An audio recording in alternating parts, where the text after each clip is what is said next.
Bien, entonces comenzando nuestra videoconferencia, la penúltima del año, la del mes de noviembre, eh, siempre agradeciendo mucho la asistencia de todos, siempre tenemos muchísimos equipos conectados, así que, y de todo el país, así que muy, muy agradecido. Hoy día tenemos dos charlas, la primera va a ser de la doctora Gina Brun. Ella es médico familiar, es médico asesor del departamento de APS, de atención primaria en el Servicio de Salud de Valdivia, y nos va a conversar primero sobre el rol de la atención primaria en salud en el apoyo de las personas con epilepsia.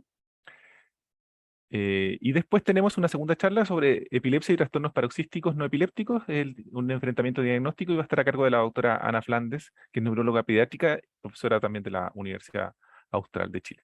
Así que agradezco a ambas por haberse inscrito en esta videoconferencia. Fueron avisadas durante este último mes y sabemos que tenían estas charlas preparadas también para algunas jornadas de la liga y que quedaron buenísimas, así que queríamos aprovechar también de mostrárselas al resto de los servicios de salud. Así que sin más, dejo de compartir y le doy el espacio a la doctora Brun, por favor.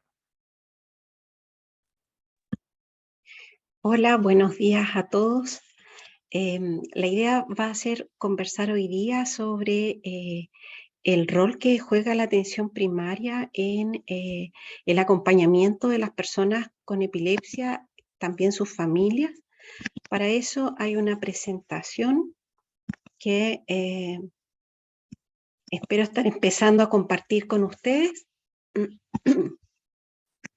Y las preguntas las vamos a dejar para el final, ¿verdad, Reinaldo? Sí, las preguntas podemos hacerlas como Y en las pueden formato ir del chat. dejando en el chat también. Exacto, las pueden dejar en el chat y Perfecto, vamos a modular, o sea, moderando, y también pueden hacer a voz si alguien se anima. perfecto. Comenzamos entonces. La presentación está dividida en estos tres tiempos más grandes, con una introducción donde se van a describir las bases que hoy día sustentan el sistema de atención de las personas con epilepsia, un poco de estadísticas locales para mostrarles al menos lo que nosotros estamos viendo también acá en Los Ríos, y el rol de la atención primaria desde la perspectiva de funciones también de los equipos de salud.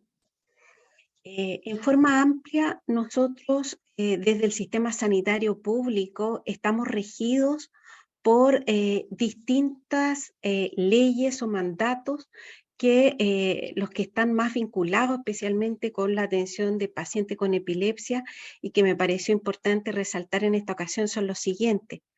Desde el punto de vista de la Estrategia Nacional de Salud, fijada ahora para los siguientes 10 años, y que ustedes pueden encontrar en el enlace que está ahí de minsal.cl, donde se describe la estrategia.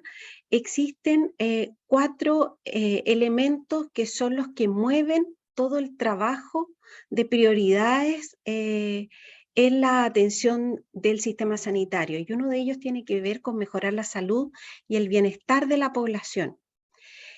Aquí es también donde entra un poco el tema de satisfacción usuaria. Por otro lado, disminuir las inequidades en salud, que sabemos que no todas las personas necesitan igual prestación en los distintos territorios, así también como hay personas que tienen una mayor carga de enfermedad y que por lo tanto van a requerir también un mayor apoyo del sistema sanitario que otros con una menor carga de enfermedad. Por otro lado, asegurar la calidad de la atención en salud, y que tiene que ver con cómo nuestras prestaciones son seguras tanto para la población que estamos atendiendo como para el equipo de salud, y en donde desde un punto de vista, en este caso, de el manejo de personas con epilepsia, el cómo conocer la enfermedad, cómo conocer todos los procesos asociados de ello, el tema de los fármacos anticrisis y sus características nos van a ayudar también a entregar una mejor calidad de atención a esa persona. De ahí la importancia de acciones como estas que realiza el Ministerio de Salud, de capacitar a el personal que trabaja en los sistemas sanitarios. Y por otro lado, avanzar hacia la construcción de comunidades y entornos que sean saludables. Y aquí tiene que ver con cómo también las distintas instancias, no solo salud, nos preocupamos del bienestar de salud de la población y también nuestros procesos son, por ejemplo, protectores del medio ambiente, entre otras. Y bueno, partiendo de esos 4 grandes lineamientos, tenemos estos 7 ejes que mueven los mandamientos, entre comillas, de atención sanitaria para esta década. Uno de ellos tiene que ver con medio ambiente, entorno saludable, estilos de vida, enfermedades transmisibles y probablemente aquí, por un lado, enfermedades crónicas no transmisibles, es donde hay una importante unión con lo que hoy día nos convoca, que tiene que ver la atención de personas con epilepsia, en donde si bien no está explícito, tenemos componentes importantes como la enfermedad cerebrovascular, en donde sabemos que a mayor edad de la población, un porcentaje más importante va a tener eventos cerebrovasculares y por cierto de ahí también una parte de ellos va a presentar epilepsia por esta vía, y la epilepsia en sí es una enfermedad crónica no transmisible. Por otro lado, desde el punto de vista de funcionamiento y discapacidad, hay usuarios con epilepsia que tienen necesidades especiales que también pueden ser abordados desde esa perspectiva. Otros, como emergencia y desastres, están menos ligados, y gestión, calidad y innovación, por cierto, ese es transversal a todas las materias que nosotros hoy día estamos realizando en materia de salud. Por otro lado, también está vinculado a la atención de nuestros pacientes con epilepsia, ¿no es cierto? Tenemos aquí los 2 Gs, el 22 y el 60, que son para este diagnóstico. En el caso del G22 es la población con epilepsia no refractaria entre 1 a 14 años, en donde en diagnósticos están descritos los 6 diagnósticos que incluyen esta garantía: crisis focales sin compromiso de conciencia no refractarias, crisis focales con compromiso de conciencia no refractarias, crisis focales simples secundariamente generalizadas no refractarias, crisis generalizadas no refractarias, crisis no clasificables no refractarias, epilepsia no refractaria de cualquier etiología. Esto de acuerdo al decreto 72, que es el que está vigente. Garantías de acceso. En el caso de la población infantil es a partir de la sospecha, y este tendrá acceso a una evaluación inicial con confirmación diagnóstica. Con confirmación diagnóstica tendrá acceso a tratamiento, y en tratamiento tendrá acceso a continuarlo. Esta garantía de acceso también es la que nos permite la derivación vía SOME-GES en la práctica en los equipos de atención primaria para la derivación al nivel secundario. Y dentro de las garantías de oportunidad está la evaluación por médico especialista dentro de 60 días dentro de la derivación, y el tratamiento que se realiza o se inicia dentro de los 7 días desde la confirmación diagnóstica. Y en materia del G60, aquí es población de 15 y más años. El diagnóstico ingresado es epilepsia no refractaria, y las garantías son: con confirmación diagnóstica tendrá acceso a tratamiento, y cuando está en tratamiento tendrá acceso a continuarlo. Garantías de oportunidad: el tratamiento se iniciará dentro de los 7 días desde la confirmación diagnóstica, y la evaluación por médico especialista se realiza dentro de los 60 días desde la derivación. Estas prestaciones están distribuidas en toda nuestra red asistencial, tanto en los beneficiarios de FONASA como de ISAPRE, en donde los sistemas en materia de sospecha, tanto ambulatorio,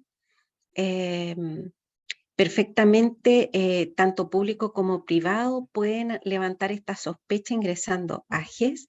El diagnóstico está reservado a nivel de especialidad en los centros CDT, CRS, policlínicos de alta especialidad de los centros hospitalarios y también en clínicas o consultas privadas de neurólogos, y el tratamiento a nivel de atención primaria, a nivel de nivel secundario y también en la atención cerrada.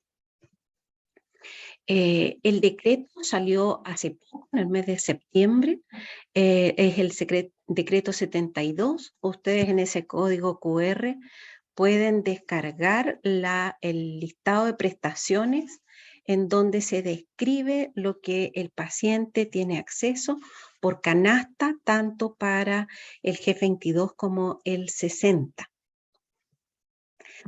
Por otro lado, también tenemos el modelo de atención integral de salud familiar y comunitaria, que es nuestro gran paraguas también en materia de atención, de acuerdo a las directrices del Ministerio de Salud para todo el territorio nacional, en donde hay 3 pilares que son los básicos irrenunciables de este modelo que están descritos acá en la parte más en el segundo círculo, por decirlo así, de esta figura más grande, centrado en las personas, en donde toda persona es garante de derechos, por cierto, respetando su dignidad, sus creencias, su ascendencia también cultural, y en esta materia también cómo esta persona es partícipe de sus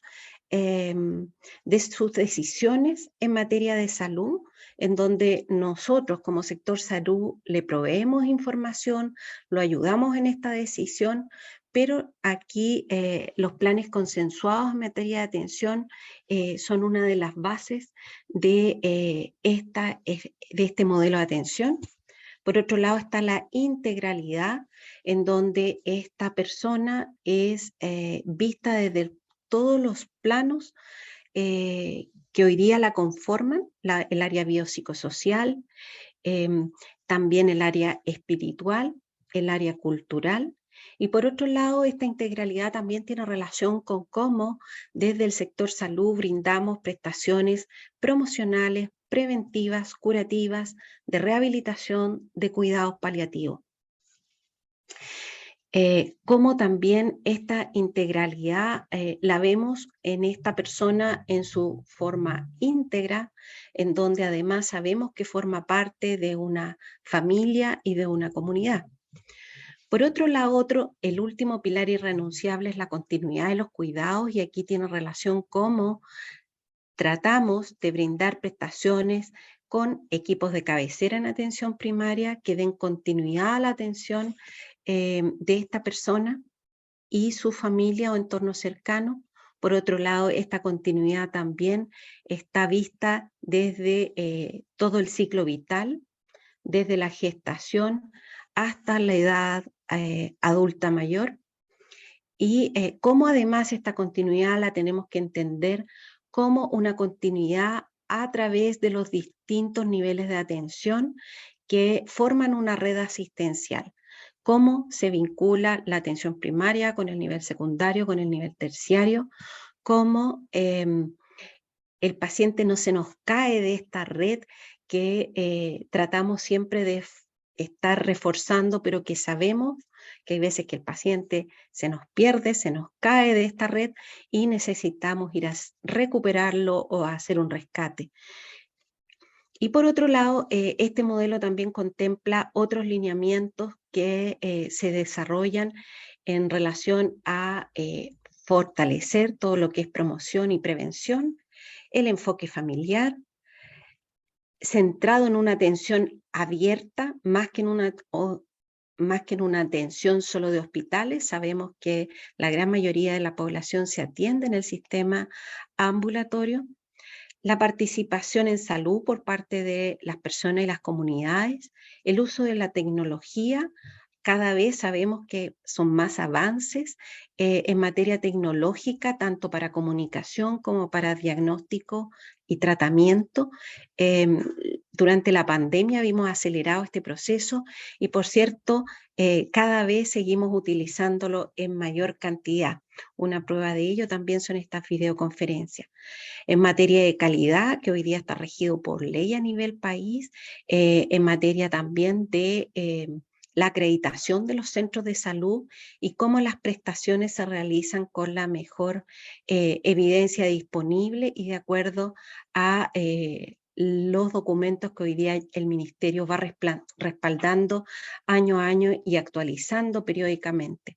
Gestión de las personas que trabajan en el sistema sanitario, por cierto, en donde el capital humano es uno de los elementos más importantes que conforman nuestra red asistencial, y la intersectorialidad, por cierto, porque sabemos que la vida real se vive en nuestros entornos, tanto laborales, escolares, en donde está nuestra comunidad, y ahí el trabajo con otros sectores es tremendamente relevante para tanto conservar la salud, recuperar la salud, entre otros.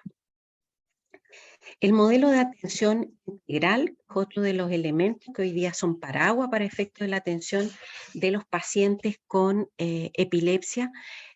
Nos habla sobre cómo estamos transitando cada vez más fuerte en una atención lo más integral posible, basado en poblaciones estratificadas de acuerdo a carga de enfermedad, por decirlo de alguna forma, en donde lo que se intenciona desde el Ministerio de Salud, y esto no solo en Chile, sino que en distintas partes del mundo, es a cada vez más centrados en la persona, ver personas que tienen distintas enfermedades o sumatoria de enfermedades, en vez de nosotros tenemos programas que atienden a personas, ya que hemos visto que con esta última estrategia una fragmentación de nuestro sistema sanitario, en donde hay personas que una semana van, ¿no es cierto?, por el programa de artrosis, a la semana siguiente van por salud mental y a la siguiente semana van por salud cardiovascular. Y una cuarta semana pueden ir perfectamente por epilepsia. Entonces, al final, ¿cómo atendemos a personas con sus necesidades? Es una estrategia que nos puede hacer un mejor aprovechamiento de los recursos hoy día en salud, además de mejorar la satisfacción de la persona, en donde ve que miembros del equipo de salud la atienden con todas sus patologías, en donde ya no tiene que ir tantas veces al centro de salud para poder cubrir con sus necesidades, ya sea de atención como de retiro de medicamentos, entre otras, y en donde este modelo de integralidad también refuerza lo que son los cuidados de la misma persona en materia sanitaria, cuidados que van a ser específicos también para ella, pensando en que las necesidades que esta persona tiene no son las mismas que el vecino, que probablemente pueden compartir enfermedades similares, pero el contexto es distinto. Y aquí, en materia de epilepsia, una gran parte de nuestros usuarios además tiene otras enfermedades, accidentes cerebrovasculares, por ejemplo, asociados a otros factores de riesgo como hipertensión, diabetes u otras. Por lo tanto, aquí hay un plus para nuestros usuarios, que está relacionado también con cómo vamos velando de que los distintos tratamientos no estén generando reacciones cruzadas o reacciones adversas entre ellos en su conjunto. Estos lineamientos hoy día son muy relevantes para el Ministerio de Salud. Hay una línea de publicación de documentos en torno a esta que también está en redcronicas.minsal.cl. Y yo les hablaba sobre la estratificación de la población, en donde este modelo lo que hace es al grupo que no tiene enfermedades crónicas, se le refuerzan las acciones de promoción y prevención. Aquellas personas que tienen una condición crónica, Especialmente lo que se hace es reforzar en materia de automanejo para que la persona aprenda y sea un experto en la enfermedad que tiene y cómo puede de mejor forma autocontrolarse, por decirlo de alguna forma. Personas que tienen de 2 a 4 condiciones crónicas de salud se identifican en un G2, en donde el apoyo al automanejo, por cierto, es tremendamente relevante de parte de los equipos de salud, pero además hay necesidad de gestión un poco más intensa en materia del conjunto de enfermedades crónicas que tiene. Y en aquellas personas de G3 con un riesgo alto o una alta carga de enfermedad, 5 o más, aquí probablemente esa persona puede necesitar un mayor apoyo en materia de asesoramiento de su condición de salud y las derivaciones que se hacen entre los distintos niveles de atención o a veces dentro del mismo centro. De ahí lo que tiene que ver con programas de epilepsia propiamente tal, existe una amplia cantidad de información hoy día desplegada en la página redcrónicas.minsal.cl, en la cual encontramos documentos, las guías clínicas, los protocolos, videoconferencias incluso que han sido presentadas por parte del Ministerio de Salud para nuestro trabajo. Por lo tanto, es una herramienta que hoy día tenemos que estar a mano. Y por último está el tema de programas ministeriales con farmacia, en donde, dado que la canasta de prestaciones de epilepsia considera una serie de fármacos hoy día anticrisis, aquí está el listado de los que están considerados por programas ministeriales y que hoy día el Ministerio de Salud provee a los servicios de salud y que distribuye a los establecimientos de atención primaria, en donde el ácido valproico está en distintas presentaciones, lo mismo que la carbamazepina, está la fenitoína, está el levetiracetam, está la lamotrigina en distintas presentaciones, y por lo tanto el divalproato también de 500 también está. Por lo tanto hay una gama importante de hoy día de herramientas de medicamentos con los cuales se puede contar, medicamentos que son prescritos en el nivel secundario, pero que la atención primaria continúa entregando en una medida también de ir conociendo a la población con hipertensión arterial y además poder ir completando las otras prestaciones que la atención primaria puede brindar a estos pacientes. Esta es una vista de uno de los parques de nuestra ciudad, parques al interior de nuestra ciudad, por lo tanto, un minuto ahí de relax es siempre bienvenido. Y les voy a pasar a contar ahora un poco lo que nosotros estamos viendo en nuestra región. Nuestra región es una región que está en el sur del país, es la número 14, y está dividida en 2 provincias, tenemos 12 comunas, y en general nuestra población, como ustedes pueden ver por la pirámide poblacional que está en el centro, es una población con una pirámide en transición, donde tenemos un porcentaje de adultos mayores un poco mayor al nacional. Somos en general una región también más envejecida. Nuestros pueblos originarios constituyen el 25% de nuestra población, mayor al promedio nacional. Nuestra población migrante internacional es del 1%, de acuerdo a la última información del INE, pero probablemente también con cambios que iremos viendo en el siguiente censo, con una migración también nacional en el último año, post pandemia o durante la pandemia, que también ha sido intenso.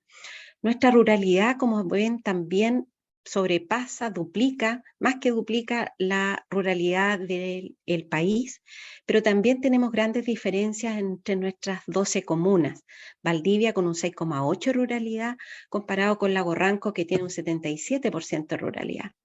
Por otro lado, FONASA, 84% de nuestra población lo tiene, como seguro de salud, y de ellos la gran mayoría está inscrito en los establecimientos de atención primaria. Nuestra región está constituida por una red simple de establecimientos de salud, en donde tenemos solo un hospital de alta complejidad que está en Valdivia, y que además este hospital cumple el rol de hospital de baja complejidad para la comuna. Además tenemos otros 8 hospitales de baja complejidad que están distribuidos en otras comunas, existiendo comunas que no cuentan con hospital y que derivan a su hospital más cercano. Dentro de esta red asistencial, que es una red bastante familiar, por decirlo así, que uno extrapola los datos de FONASA de acuerdo a población y la población descrita en INE, contando todos los sistemas o seguros de salud, deberíamos tener cerca de 4.000 personas con epilepsia, con una prevalencia de un 1%, que sabemos que esa también puede tener variación y puede ser un poquito más incluso. Y población FONASA con epilepsia podrían haber cerca de 3.600 de acuerdo a los datos que hoy día manejamos. Y de acuerdo a los inscritos en atención primaria, deberíamos pensar en que tendríamos 3.400 más o menos personas con epilepsia. Lo cierto es que de las cifras del REM, desde diciembre hasta junio de este año, vemos que la mayor cantidad de personas con epilepsia que hemos tenido en control en atención primaria son en diciembre del 2019, que son 1.324 personas. Y que sufrimos una baja importante durante la pandemia, de un 24%, la cual hemos ido recuperando de a poco, con gran esfuerzo, debo decir, de los equipos de atención primaria que han estado recuperando personas con enfermedades crónicas durante todo este periodo. No estamos post pandemia, pero desde el segundo semestre del año pasado estamos recuperando fuertemente nuestras poblaciones bajo control. Pero sabemos que, de acuerdo a las cifras a junio, nos estarían faltando cerca de 2.000 personas con epilepsia que puede que sepan que tienen epilepsia o puede que no sepan que tienen epilepsia. Por lo tanto, de ahí a que surge con mayor intensidad la necesidad de que conozcamos bien sobre esta enfermedad, porque podemos estar pasando frente a nuestros ojos personas con epilepsia y que no nos hemos dado cuenta que puede ser este el diagnóstico.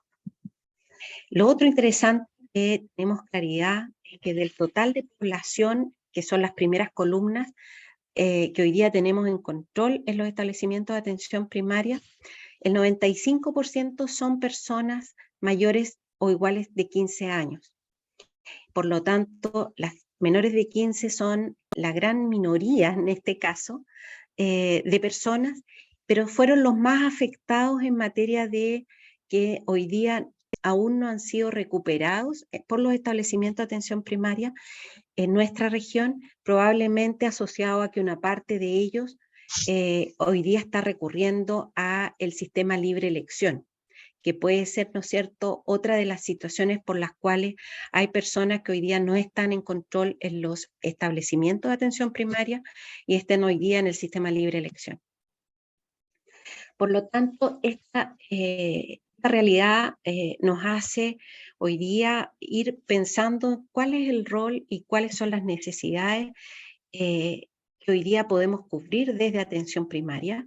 Y ahí el número 1 tiene que ver con la sospecha diagnóstica, en donde capacitaciones en esta materia son tremendamente importantes para que aprendamos a reconocer situaciones de crisis convulsivas y de epilepsia. Ahí la doctora Flandes en un rato más nos va a dar ejemplos que cada vez uno queda con una sensación de que es posible que se nos hayan pasado algunos casos delante nuestro. Y por otro lado, otro componente importante tiene que ver con brindar acciones sanitarias oportunas, multidisciplinarias a las personas con epilepsia y a su entorno cercano, sean estos familia, colegios, compañeros de curso, ¿no es cierto? O incluso en algunos trabajos.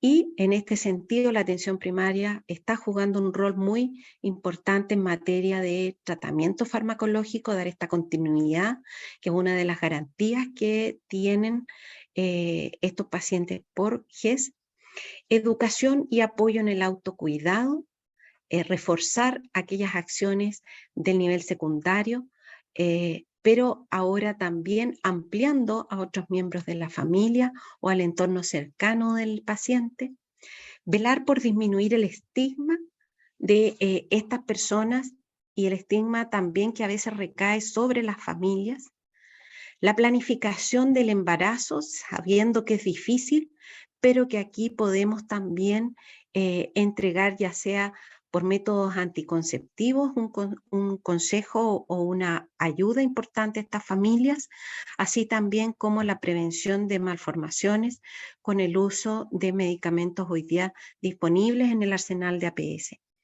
La detección de reacciones adversas a medicamentos, también de acuerdo a condición clínica, y recordar que en atención primaria por per cápita también se encuentran los niveles plasmáticos de drogas antiepilépticas que deben ser realizados o pueden ser realizados en establecimientos de atención primaria de acuerdo a la necesidad, porque en materia de laboratorio no están de rutina de forma periódica, pero ante la duda y la necesidad de utilizarlos, deben estar disponibles en los establecimientos de atención primaria.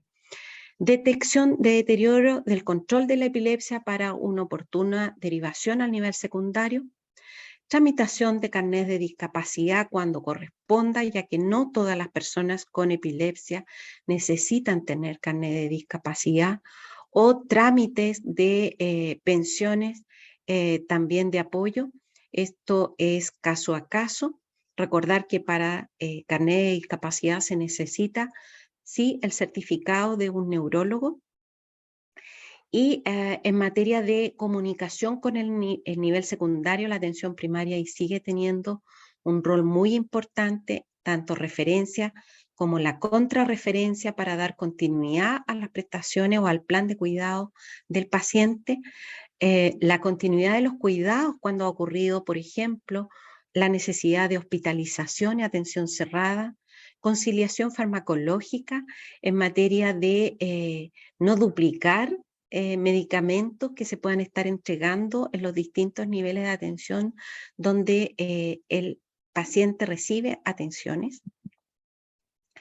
Y hablábamos de equipos multidisciplinarios en donde el rol del médico, de la enfermera, el asistente social probablemente van a ser los más resonantes dentro de la atención primaria, pero no olvidemos que las personas con epilepsia pueden requerir del apoyo de un psicólogo, de un terapeuta ocupacional cuando hay necesidades especiales, de nutricionista, de químico farmacéutico, pensando además en polifarmacia, algunos de nuestros pacientes están con polifarmacia, el apoyo de los TENS, las matronas para efecto de todo lo que tiene que ver con la regulación, ¿no es cierto?, o programación de un embarazo, y dentistas, por cierto, en donde pueden haber requerimientos muy urgentes incluso, y a lo cual los equipos de atención primaria hoy día tienen disponibles en distinta cobertura.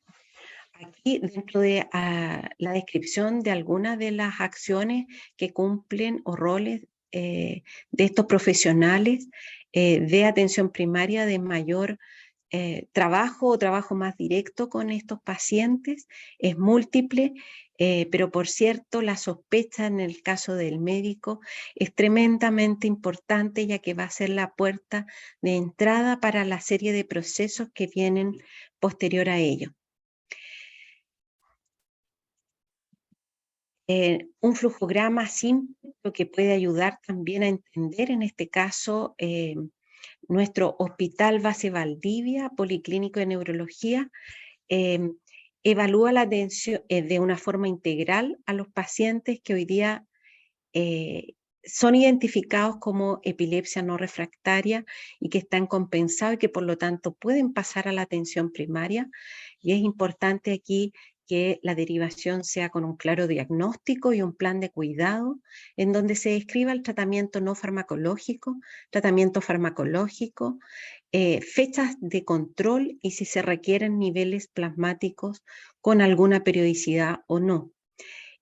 Por cierto, la derivación el registro de la derivación de atención primaria, y en nuestro caso el acuerdo es que los pacientes se van con un mes de tratamiento mientras se gestiona la continuidad de las atenciones en el nivel primario de atención. Independiente de ello, hay pacientes que pueden quedar con entrega de algunos medicamentos exclusivos por parte del hospital base, en donde tenemos protocolizada la entrega de medicamentos mensuales en un acercamiento desde la farmacia del hospital hacia la comuna distante, tal de que el usuario no tenga que recurrir a asistir al hospital base para el retiro de ese medicamento. Por otro lado, el médico de atención primaria evalúa de forma integral a este paciente y hace las derivaciones dentro del equipo de salud según corresponda. Y lo que estamos propiciando es que cada vez más pacientes sean atendidos bajo la modalidad de atención integral centrada en el usuario, en donde pueda ser atendido por todas sus patologías al mismo tiempo. Las recetas locales y el control integral por otros miembros del equipo de salud. Y las recetas mensuales que se entregan al paciente en la atención primaria. La página de redcrónicas.minsal.cl ya se las mostré. Y el trabajo con el intersector, les mencionaba que también es importante. Incorporé estas dos códigos QR en donde están las cápsulas de capacitación para los equipos de salud y también para los docentes en materia de epilepsia, que hoy día la Liga Chilena contra la Epilepsia tiene a disposición de la comunidad en forma gratuita. Por otro lado, también como el trabajar en alianza con los encargados de salud de cada uno de los colegios, hoy día nos ayuda tanto para la implementación del decreto 170, que marca principalmente los criterios y orientaciones para el diagnóstico de estudiantes con necesidades especiales, como el decreto 83, que tiene que ver con las orientaciones a la adecuación curricular de cada estudiante, si éste lo necesita en materia de necesidades especiales, que algunos de nuestros usuarios con epilepsia pudieran requerirlo.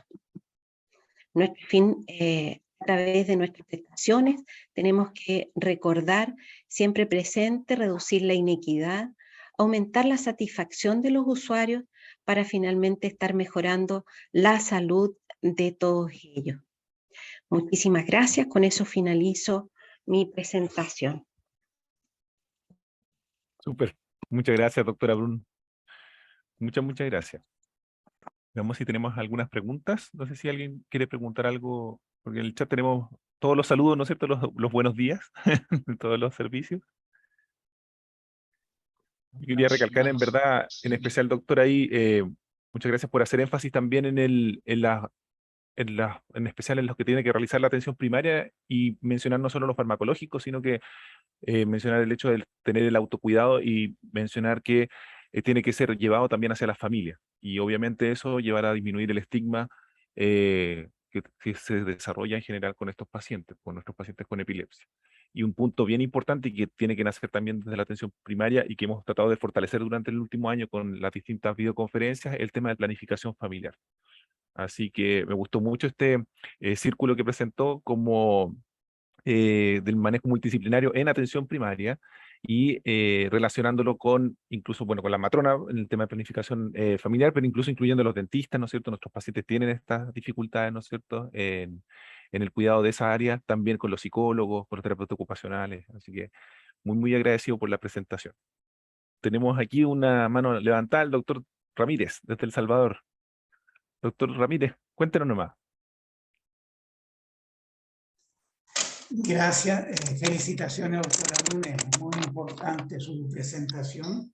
Ahora, quiero hacer solamente un par de acotaciones. Uno de ellos es con el documento de referencia. O sea, la verdad es que el nivel secundario es bien difícil estar llenando documentos aparte. Yo creo que lo más lógico es que hagamos una correcta primera evaluación del paciente y que mandemos la misma anamnesis, el mismo documento, esa misma ficha con copia. Es lo que yo hago cuando ingreso un paciente al auge, lo mando exactamente con todo lo que anoté. Y ahí anoto todo, ¿no?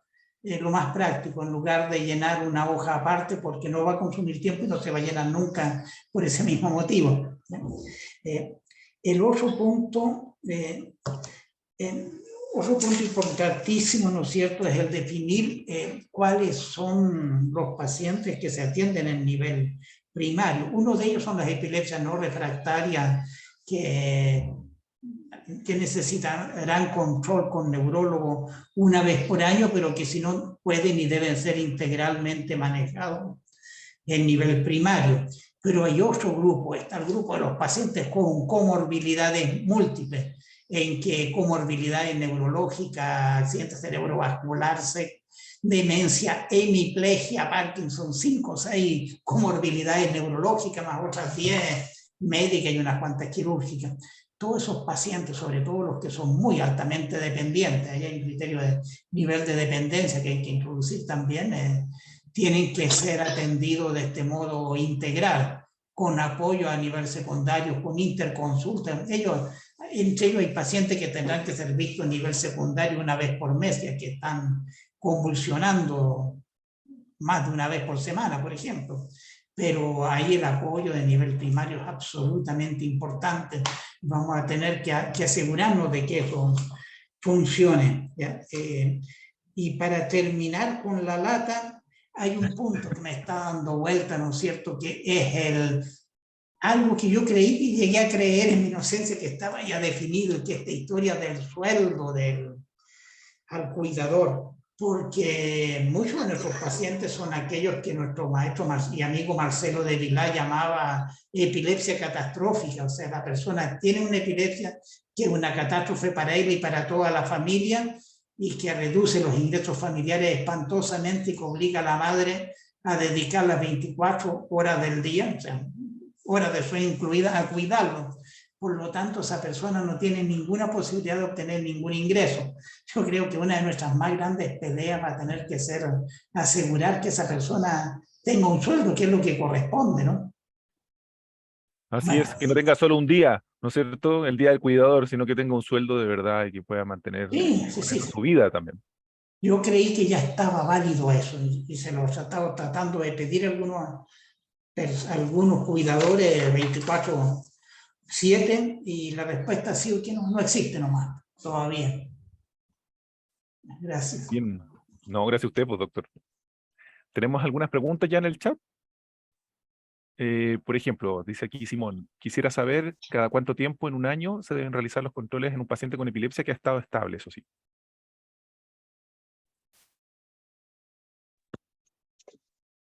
Bueno, desde el punto de vista de los establecimientos de atención primaria, no existe algo que mandate exactamente un número fijo, pero y que tiene que ver también con la oferta que tiene el establecimiento propiamente tal.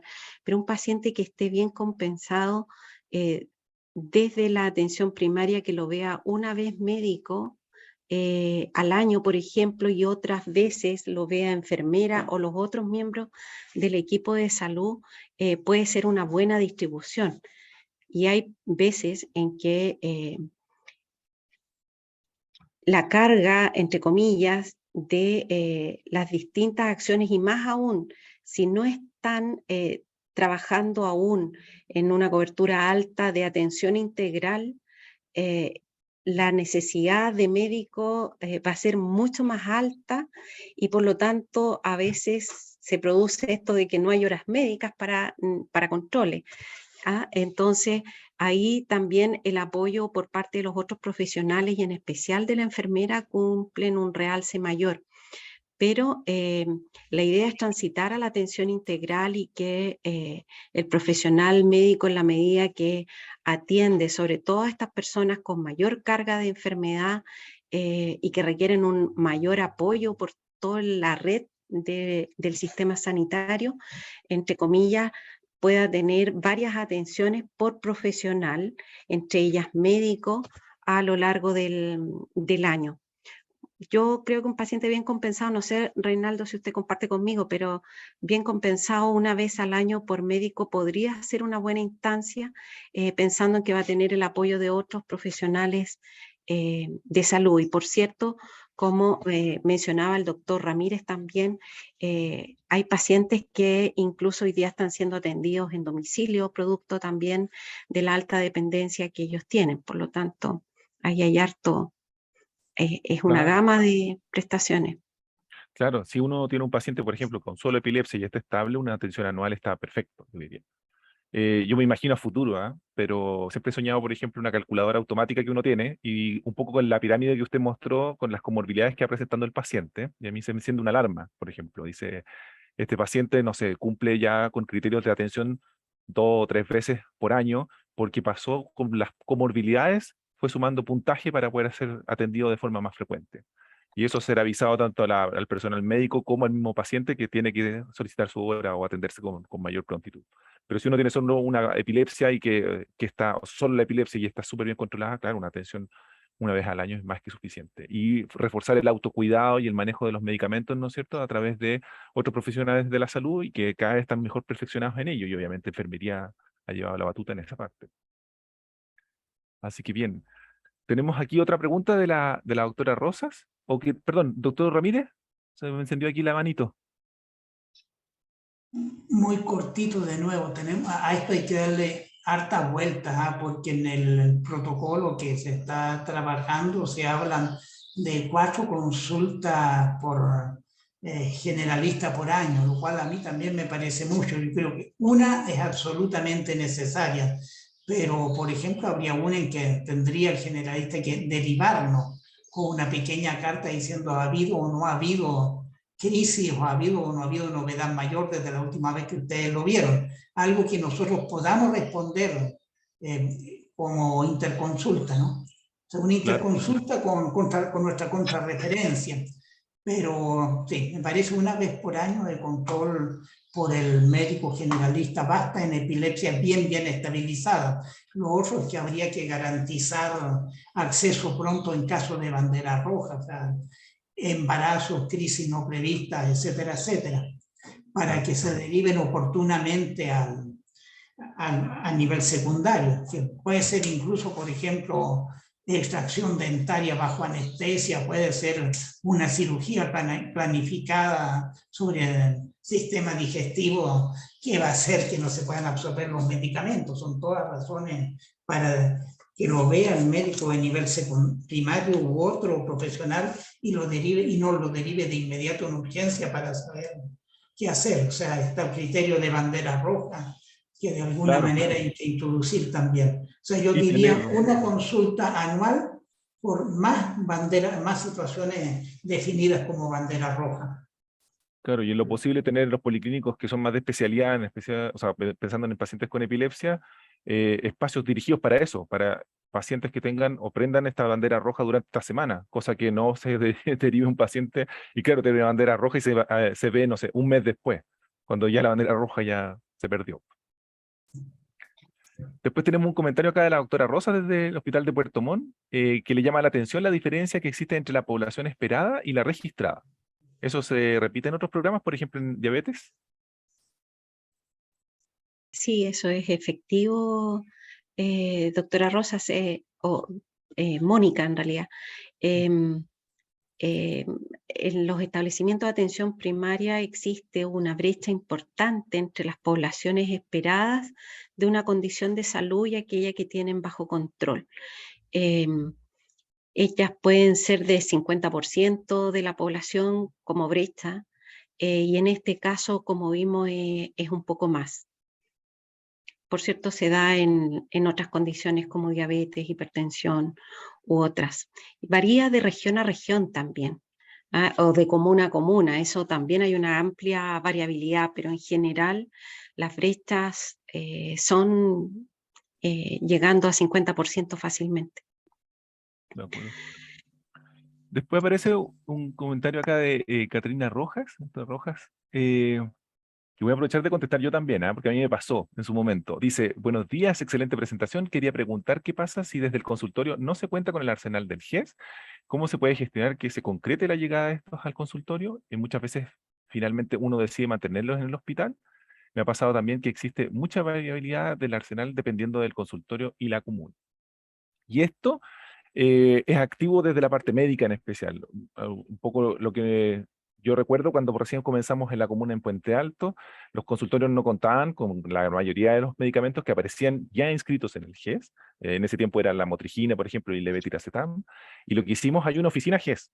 Y hay que sentarse y tener mucha paciencia y decir todos los días, así nos parábamos y veíamos entre los médicos, nos íbamos turnando, y el doctor Feste también me puede apoyar, pero uno va a decir, ¿sabes qué? Tenemos problemas con los consultorios, hay que conseguir los medicamentos, y sabe que después de tanto insistir, eso se va homogenizando. Ahora la viabilidad depende mucho de las compras que tienen por comuna, ¿no es cierto? Que van cambiando según el análisis de costo que tiene cada una.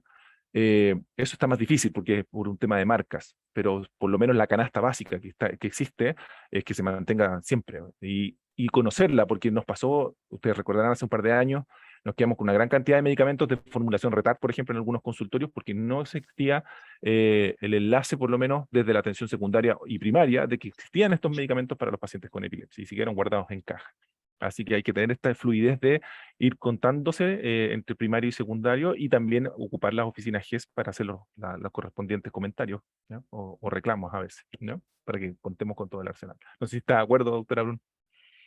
Exactamente, uno tiene que tener mucha paciencia y estar viendo dónde se están produciendo que a veces son temas de comunicación que entorpecen inconscientemente a veces la bajada regular en este caso, medicamento o a veces procedimientos u otra. Pero quería complementar también que el Ministerio de Salud, a través de una estrategia que se llama programas ministeriales, provee a los servicios de salud de una lista de medicamentos que en este caso yo coloqué la que nosotros estamos accediendo de medicamentos y por lo tanto es para todo Chile porque no hay algo que sea especial para nuestra región, en donde el ministerio provee ese listado de medicamentos. Yo diría que lo que no está ahí es fenobarbital. Todavía hay pacientes con fenobarbital y ese no está hasta donde recuerdo en la canasta de programas ministeriales, pero eso lo compran las comunas.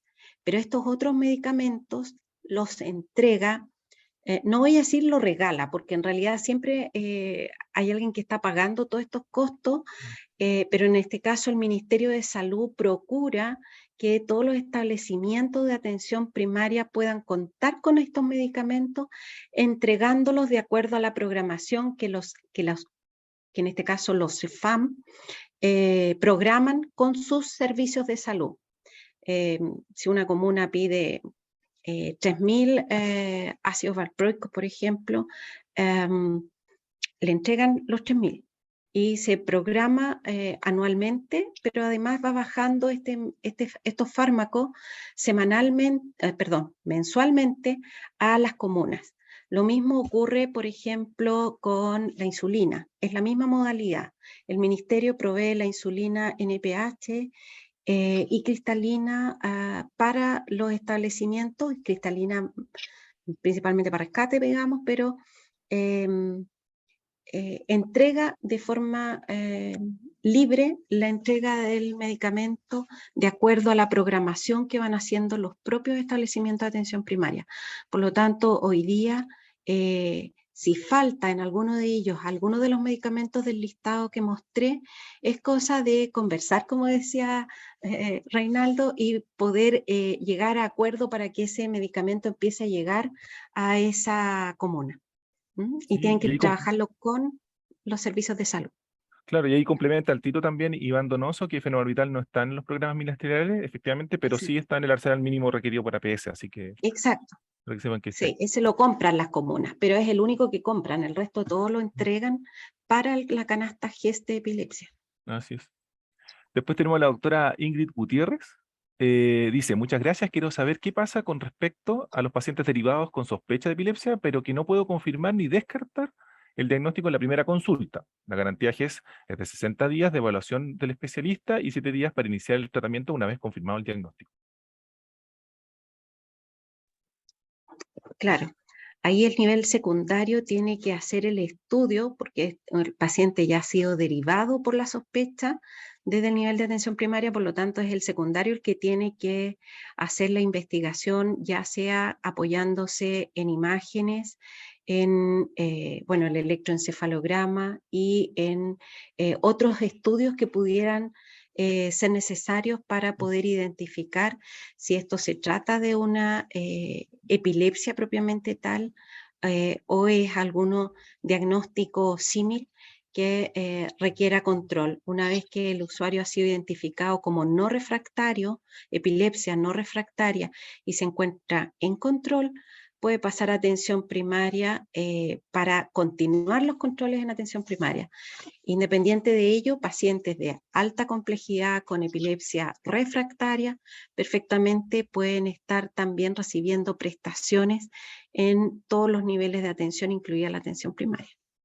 Así es. La doctora Rosso quiere comentarnos algo, ¿eh? Karina. Sí, algo en relación a esa pregunta de Ingrid Gutiérrez.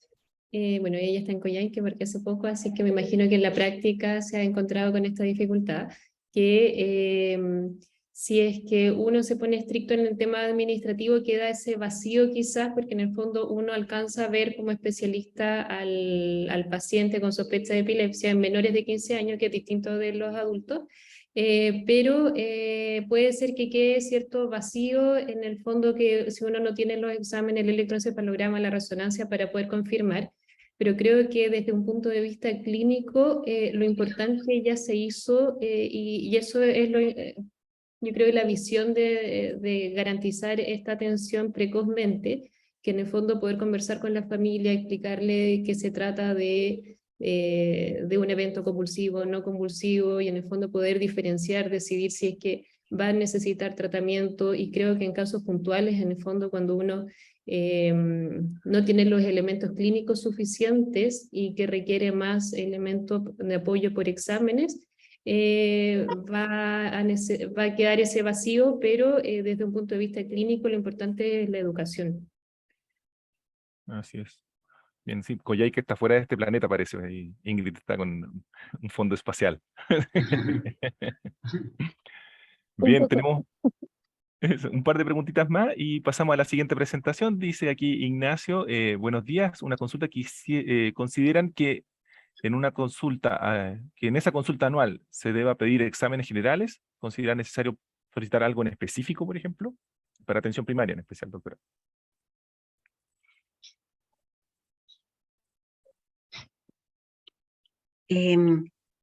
Si bien no estaba preparada la presentación para entrar en el detalle mismo, pero por ejemplo ahí las coordinaciones importantes pudieran ser de que en esa oportunidad que el médico va a atender al usuario le llegue con resultados de examen, tal de optimizar entre comillas el recurso humano, y ahí se puede hacer una coordinación con la atención de las enfermeras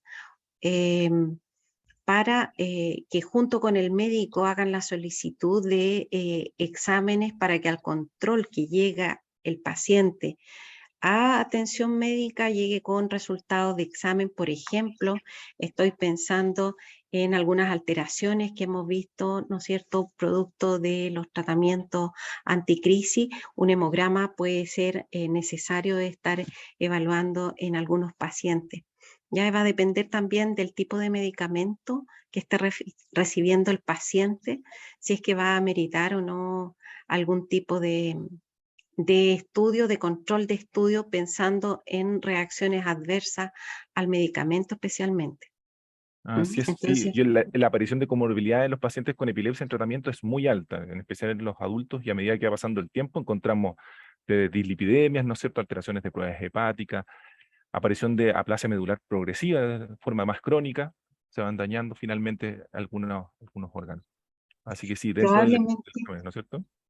sí, y probablemente no olvidar que un paciente que tiene epilepsia y que está en control con epilepsia, también es candidato que se le haga un examen de medicina preventiva que hacemos en atención primaria, justamente por lo que señala también Reinaldo en materia de que en algún momento puede empezar a adquirir otras enfermedades crónicas propias de otros factores de riesgo que vamos acumulando a lo largo de los años. Mientras más años tenga la persona, pueden ir apareciendo comorbilidades asociadas.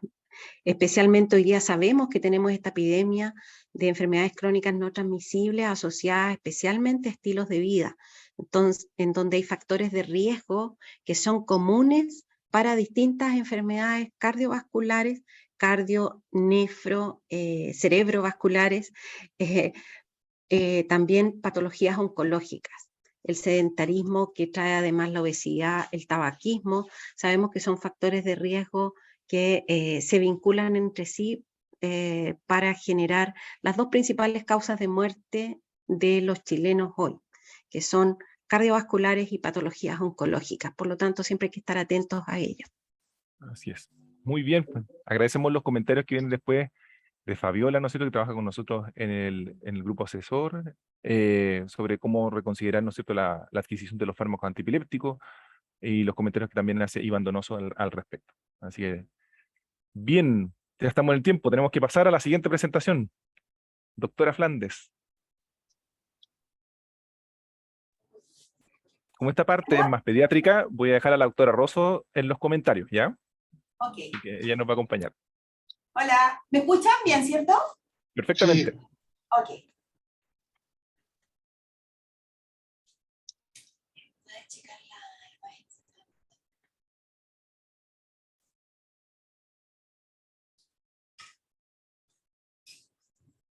Bueno, antes que nada, quisiera agradecer la invitación a compartir con ustedes y a lo largo de todo Chile. Lo encuentro muy bonito y hasta un poco emocionante.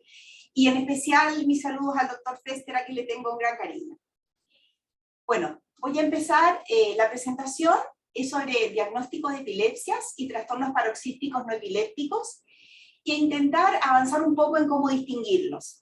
En realidad es un difícil tema, difícil para los que trabajamos años en neurología, y va a ser siempre un desafío, porque mientras el diagnóstico de epilepsia siga siendo clínico, vamos a tener problemas en el sentido de hacer un diagnóstico exacto. A veces los exámenes son muy orientadores y categóricos a veces en el diagnóstico, pero no siempre tenemos esa herramienta. Entonces, no todo lo que brilla es oro, no todo lo que parecen crisis epilépticas son finalmente crisis originadas en una descarga neuronal anormal cerebral. Doctora Flandes, ponga en modo de presentación. Lo pongo... doctor, ¿no entiendo? ¿No está en modo de presentación? Estamos No, viendo, pero la primera diapositiva. no está en modo de presentación. A ver. Ahí.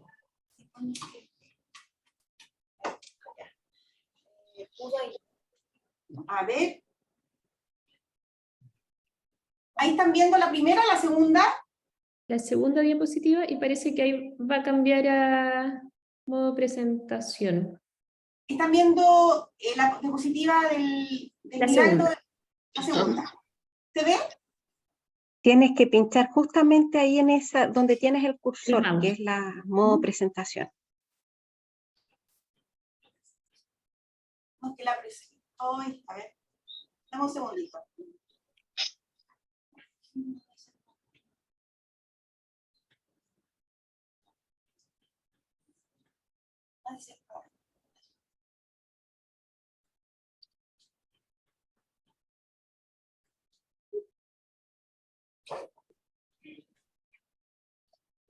Ay, no sé qué es ahora.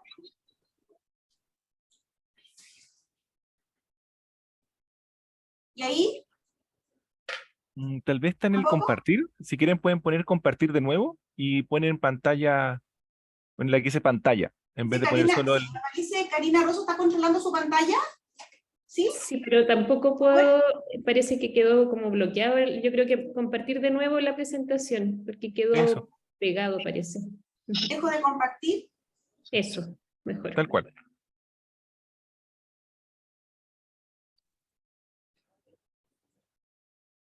Y ahora voy a compartir de nuevo. Eso, y en pantalla, en la primera opción. Pantalla 1. Ajá. Ahí. Sigo mal. Ahí Ahí sí, estamos bien. Ahí, está perfecto. ¿Ahora sí? Ya. Sí, Entonces, ¿ahí apareció la segunda? sí. Ok. Bueno, esta diapositiva es una imagen muy conocida, que es un cuadro del siglo XVII, que es del Milagro de San Ignacio de Loyola, donde se aprecian dos personas que están sufriendo ataques o crisis con contorsiones del cuerpo, movimientos. Tenemos una mujer con la postura típica de la crisis del área motora suplementaria, y abajo tenemos un hombre, un hombre que está en el suelo, y por el borde izquierdo arriba los demonios saliendo por la ventana. Ahí se ve realmente que la epilepsia viene saliendo de las sombras hace poco, y tenemos esta confusión entre lo que es divino, lo que es humano, y lo que es del cerebro, y lo que son también de las emociones.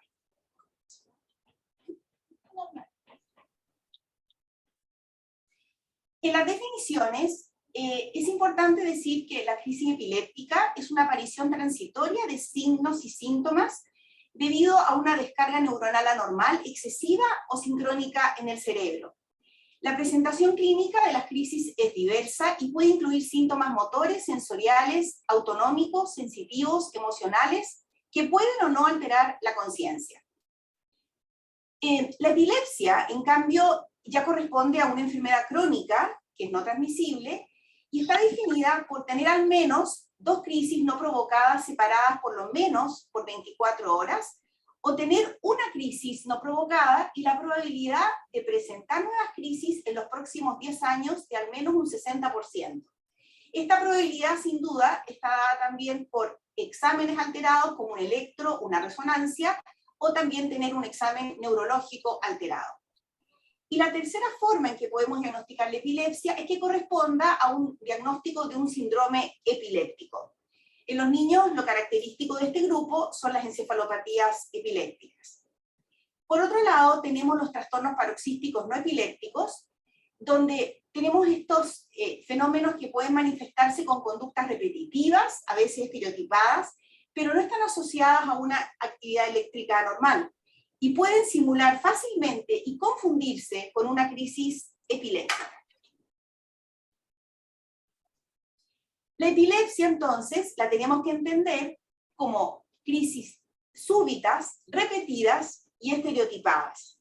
Eso es bastante importante porque las crisis son muy variadas, sin embargo, en el mismo paciente tienden a ser de las mismas características. ¿Qué consideraciones son importantes de tener frente al diagnóstico de epilepsia?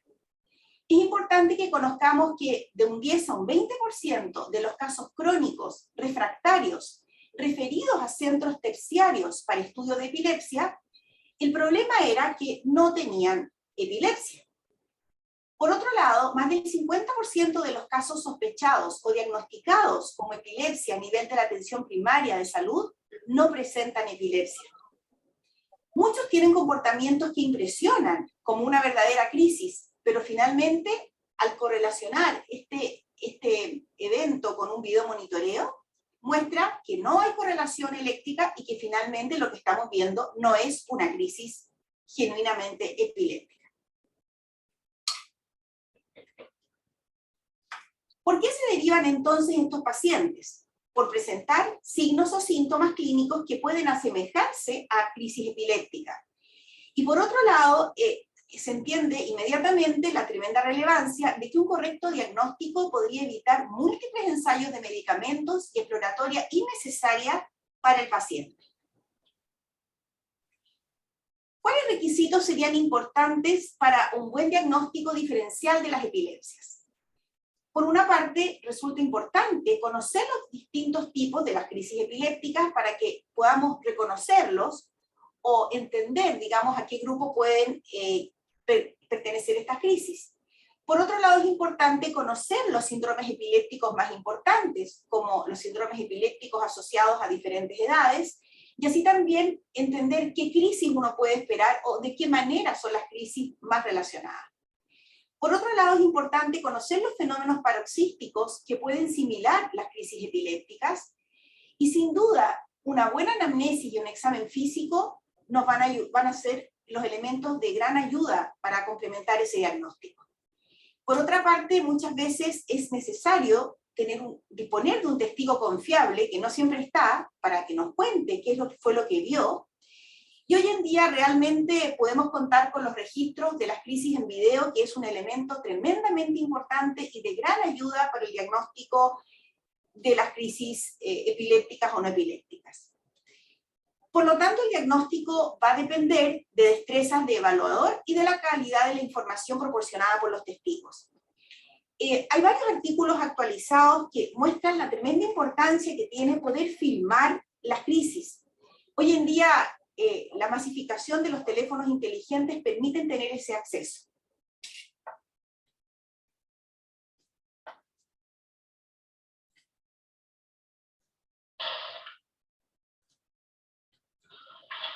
Dale, dale, con fuerza.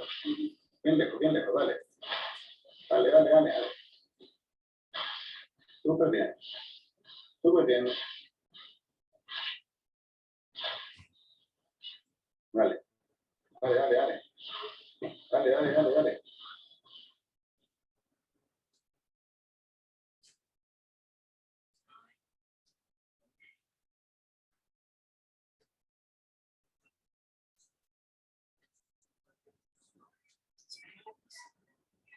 Adiós.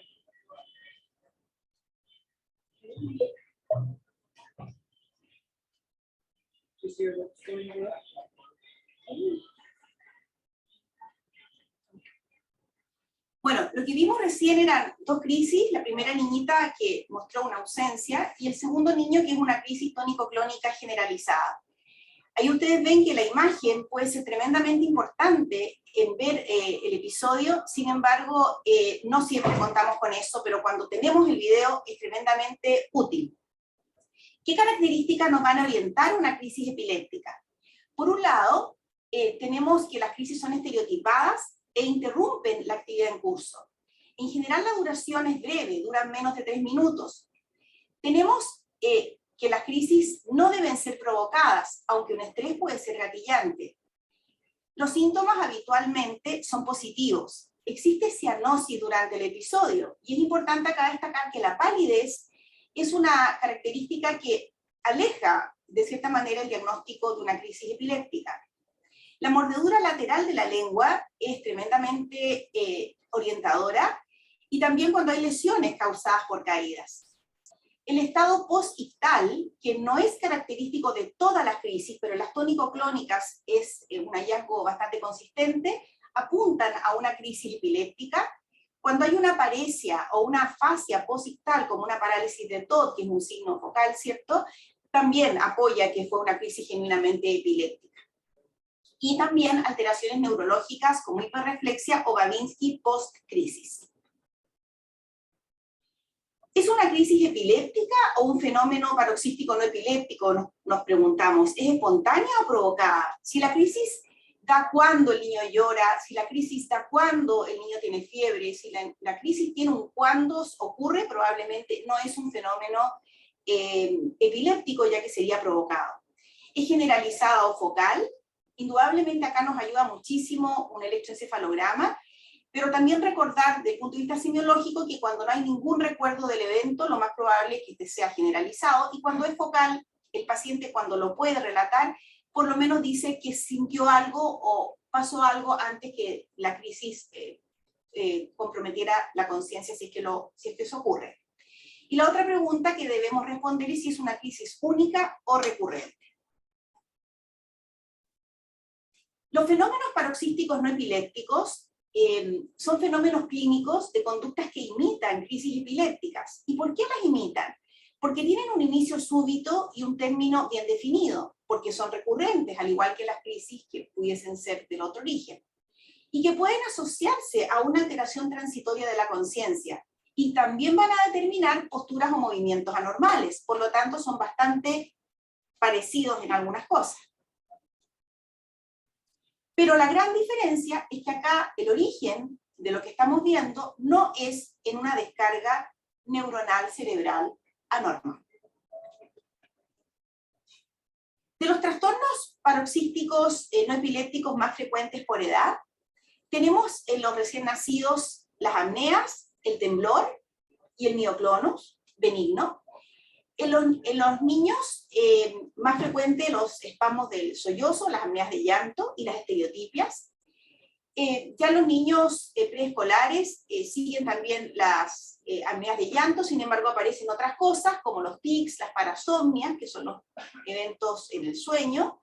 También estos episodios de ensoñamiento, el estar como ido o ensimismado, las alucinaciones, y en los adolescentes están descritas como más frecuentes los problemas de sueño, los tics, y aparece fuertemente el síncope.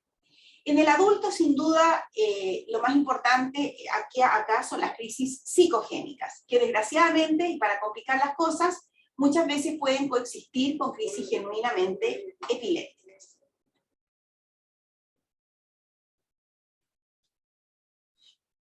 Quisiera mostrarles este trabajo publicado recientemente, donde muestran en un periodo de 6 meses 200 pacientes que consultaron, menores de 18 años en este caso, por sospecha clínica de epilepsia. El 80% resultaron ser efectivamente personas con epilepsia, que son datos un poco más altos de algunas revisiones anteriores. El 19% de este grupo presentaba un trastorno paroxístico no epiléptico, siendo el origen psicogénico el principal cuando eran mayores de 5 años. Y lo otro que es importante, que un 34% de los pacientes diagnosticados en este grupo estaban con fármacos anticonvulsivantes o anticrisis, como le llamamos hoy, lo que habla de que un diagnóstico errado lleva un tratamiento también y que digamos que no tiene concordancia con el síntoma y que tampoco va a ser útil.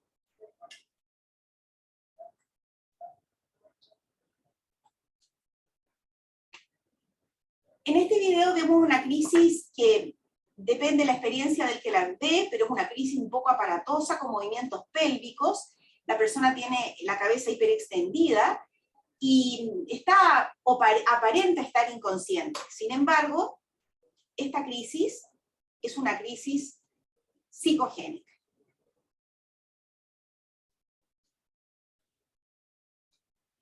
Hay episodios que semejan a crisis epilépticas. Por ejemplo, en las crisis focales podemos tener cuadros que nos van a confundir. Por ejemplo, las parasomnias en la noche pueden parecer crisis focales, nos pueden parecer a una crisis rolándica o centrotemporal. El síncope a veces tiene un inicio que nos puede confundir. El aura migrañosa sensorial, las auras con compromiso visual, las crisis de pánico, el déjà vu, la sensación de haberlo vivido, que muchas veces es normal, muchos lo hemos sentido y no tenemos necesariamente nada malo. Y en las crisis generalizadas también tenemos imitadores, como son el síncope convulsivo, donde hay también sacudidas del cuerpo después del desmayo, la pseudocrisis, como la acabamos de ver, o las crisis psicógenas, como se llaman hoy. Las ausencias se pueden confundir claramente con la ensoñación, o estos episodios de estar como en la luna, como dicen. Sin embargo, ahí el electro es tremendamente útil, ¿no? Porque sabemos que el electro en las ausencias tiene un rendimiento altísimo. Y también están los fenómenos de autoestimulación, que si bien en esa lista, en esa publicación actual, no la ponen como los más frecuentes, en la consulta uno ve que sí es un motivo de consulta bastante frecuente. Tenemos las crisis tónicas, que se pueden confundir con hiperplexia, también con espasmos del sollozo, cuando el niño ya está en un estado bastante avanzado de la apnea, se ponen tónicos y con aumento generalizado, digamos, antes de hacer alguna clonía. Las crisis atónicas se pueden confundir, decaerse, digamos, con la cataplexia, que es cierto, que está dentro de la narcolepsia, Y los espasmos infantiles, que son este tipo de crisis epilépticas que son parecidas a los cólicos, ¿no? Que son propias del síndrome de West, cuando se asocian a anomalías en el electro y la regresión del desarrollo, se pueden confundir sin duda con los espasmos infantiles, con cólicos o mioclonías del sueño, que tienen un pronóstico completamente diferente. Entonces es importante la percepción, ¿no? De qué sabemos, de qué cosas nos orienta por edad, de cómo sabemos que son algunos síndromes epilépticos. La clasificación de los trastornos paroxísticos no epilépticos, hay varias, son complejas y probablemente cuando pasa eso es porque no hay ninguna que sea tan buena, ¿no? Sin embargo, esta clasificación es bastante útil para agruparlos. Tenemos los trastornos paroxísticos que ocurren en relación a una enfermedad sistémica. Por ejemplo, en relación a hipoglicemia, hipocalcemia, a las apneas de causa respiratoria, a algunas intoxicaciones. Los trastornos paroxísticos no epilépticos también están en otro grupo, que son por hipoxia cerebral. Ahí, por ejemplo, tenemos algo muy frecuente en los niños, como los espasmos del sollozo, las apneas de llanto que se llaman, los síncopes también, ¿no? Esos son bastante frecuentes. Por otro lado tenemos los trastornos paroxísticos que ocurren durante el sueño. Aquí tenemos las parasomnias. Y los trastornos paroxísticos que son por movimiento. Quizá este grupo es bastante importante para nosotros porque tenemos los movimientos anormales, que son un desafío diagnóstico a veces bastante complejo, ¿no? Las distonías, las mioclonías, que se confunden mucho con crisis epilépticas, los episodios de autoestimulación y las estereotipias. Por otro lado tenemos por cefaleas y cuadros vertiginosos, y también por trastornos de comportamiento, donde están también las crisis de pánico, episodios de hiperventilación o las crisis psicógenas.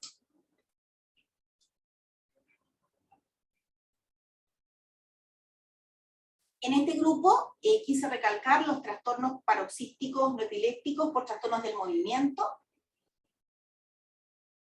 donde están, digamos, importante las mioclonías benignas de la infancia, y recordar el headbanging o el body rocking, que son estos movimientos, ¿cierto?, de los niños al quedarse dormidos, que también es un motivo de consulta que existe, que son cuadros benignos, y que a veces entre la angustia de los papás y a veces la poca claridad que tenemos de cómo son los movimientos, nos ayuda también mucho un registro electroencefalograma. Entonces tenemos en el recién nacido, como les comentaba, lo más frecuente, los temblores y la crisis con mioclón.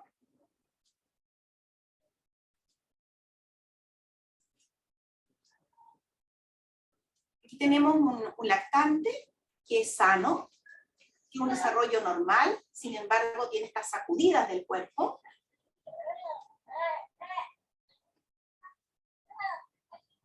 En general duran un par de meses y posteriormente, cuando son mioclonías benignas, se mejoran.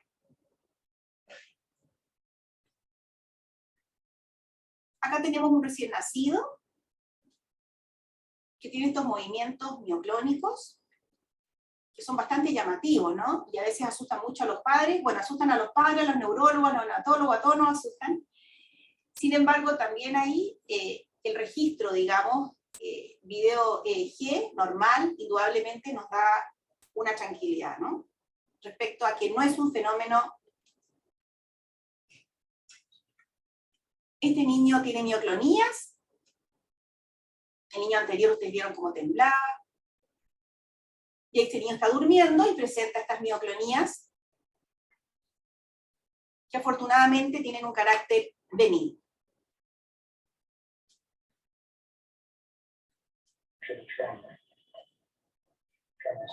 Quise poner este video de este niño que hace movimientos distónicos con los brazos, que los gira hacia adentro, sus manitos,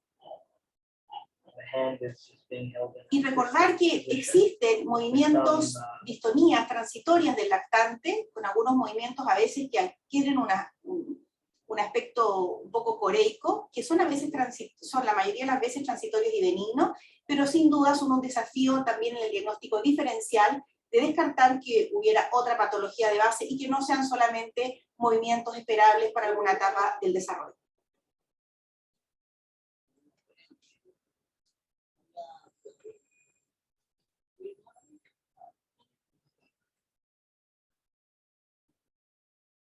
Esta paciente presentaba movimientos de autoestimulación, donde aprieta las piernas y los brazos, y con la cara sin nunca perder ninguna conciencia.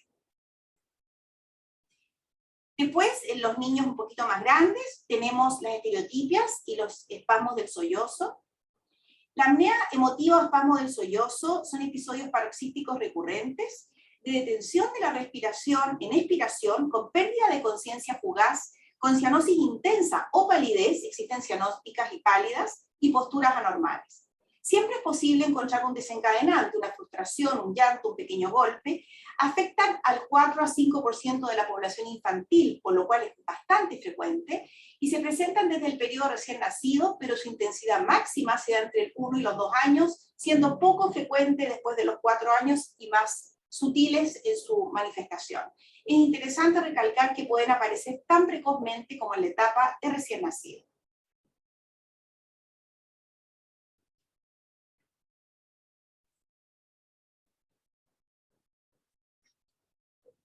Las apneas de llanto pueden generar en la familia un impacto igual o más importante a veces que tener un hijo con epilepsia. El tratamiento a veces no es tan efectivo, es tremendamente angustiante. El niño termina presentando una convulsión y indudablemente son eventos extremadamente angustiantes para toda la familia.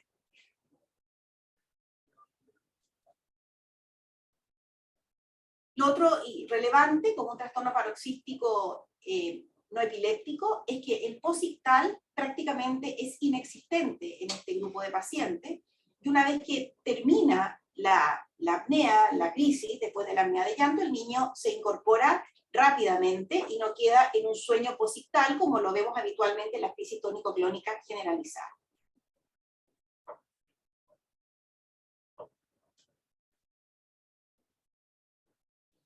Este niño presenta, como ustedes ven, marcha en punta de pies, está jugando con la cuchara, hace movimientos de aleteo con las manos, y estas son las estereotipias probablemente más frecuentes que vemos en la infancia, las de aleteo y las de marcha en punta de pies.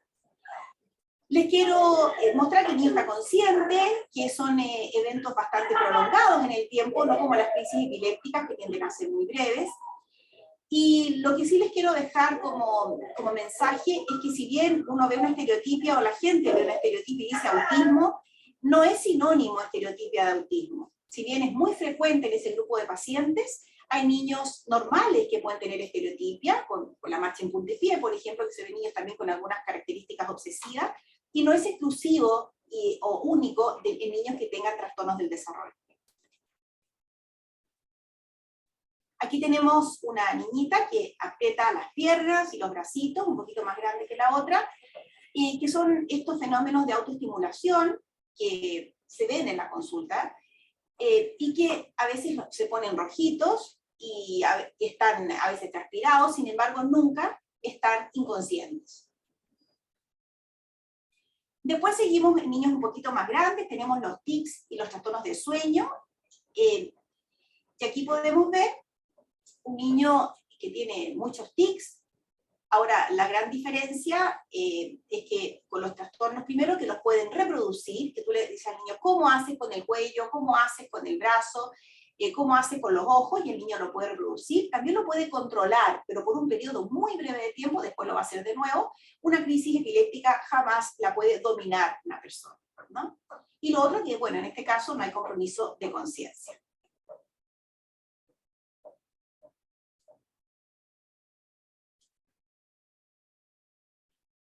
En esta diapositiva tenemos estos episodios de ensoñamiento, o starting spells, como se dice en inglés, esto de que estar pegado, pero cuando uno le dicen como neurólogo, mi hijo queda pegado, uno dice, ah, tiene ausencia. Pero bueno, a veces, y es más frecuente, y esto sí aparece como motivo de consulta frecuente en algunas publicaciones.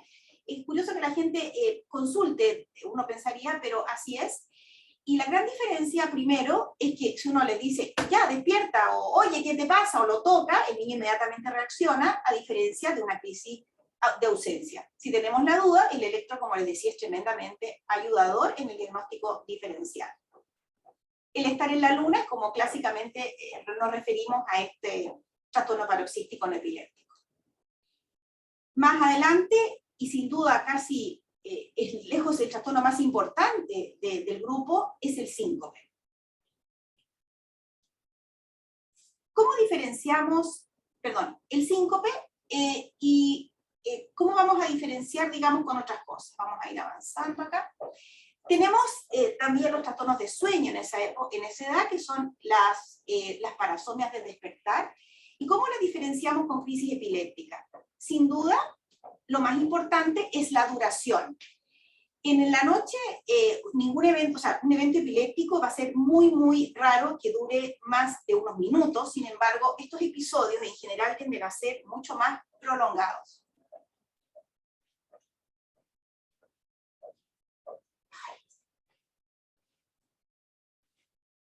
Y por otro lado, cuando tenemos otros trastornos de sueño que nos pueden confundir, como el despertar confusional, el terror nocturno, el sonambulismo, sin embargo, aquí lo más importante también va a ser la frecuencia y el momento en que ocurren estos episodios, ¿no? Unos son en el primer tercio de la noche y en general las crisis epilépticas tienden a ser más al despertar, aunque pueden variar eso. Y lo más importante de nuevo es que si hacemos una polisonografía o un registro video EEG en sueño, vamos a ver que no hay actividad epiléptica.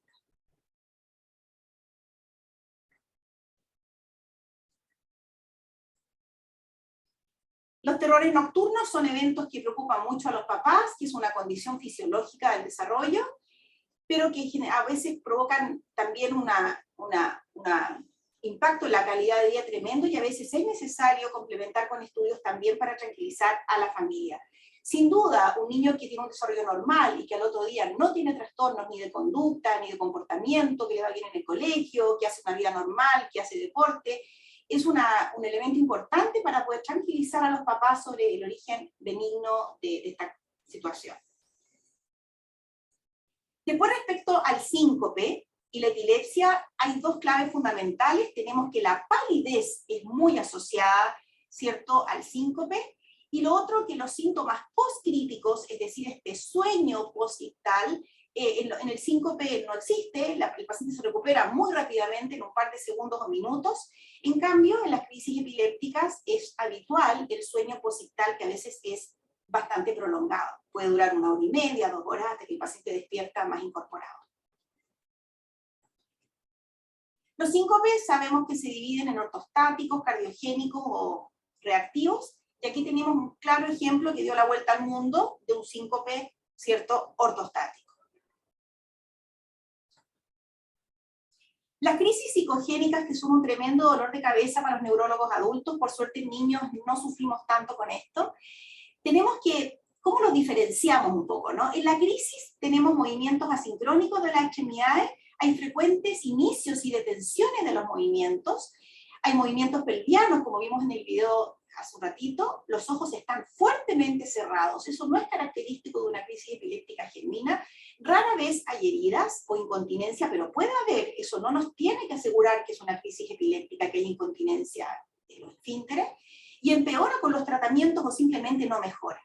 Después de la crisis, los pacientes buscan afectividad y generalmente lloran. Eso es un elemento que nos orienta a crisis más psicogénicas.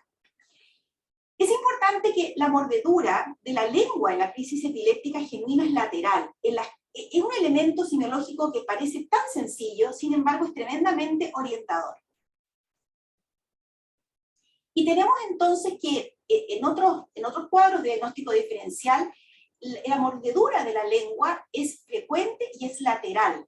Sin embargo, en las crisis psicógenas es muy raro, y si llegan a morderse la lengua, es en la punta de la lengua.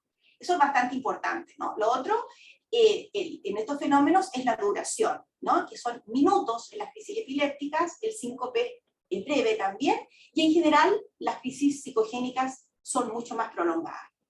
A veces es extremadamente difícil hacer el diagnóstico. En muchos pacientes con epilepsias diagnosticadas y comprobadas coexisten crisis psicógenas, lo que complica el tratamiento y también el seguimiento adecuado del paciente, y también se hace muy difícil ayudarlo. Acá sin duda se requiere todo un equipo con psiquiatras, psicólogos, etcétera, para evaluar todos los factores que puedan estar provocando toda esta situación.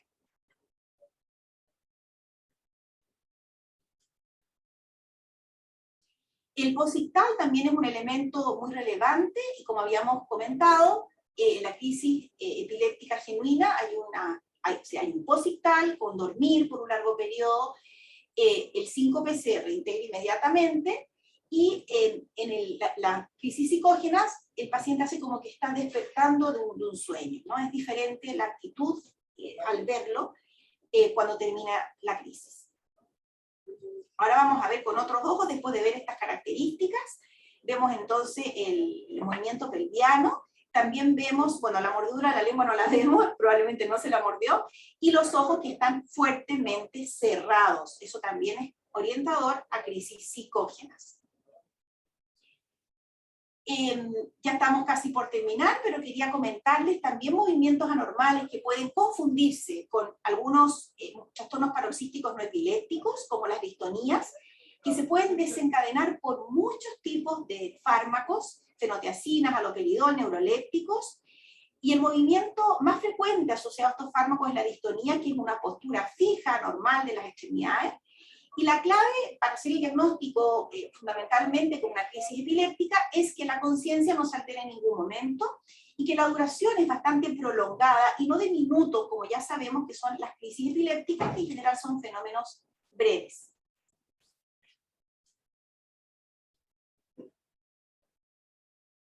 Esto es una distonía bastante severa, donde hay una torsión del cuello y de la columna, pero el paciente está absolutamente consciente.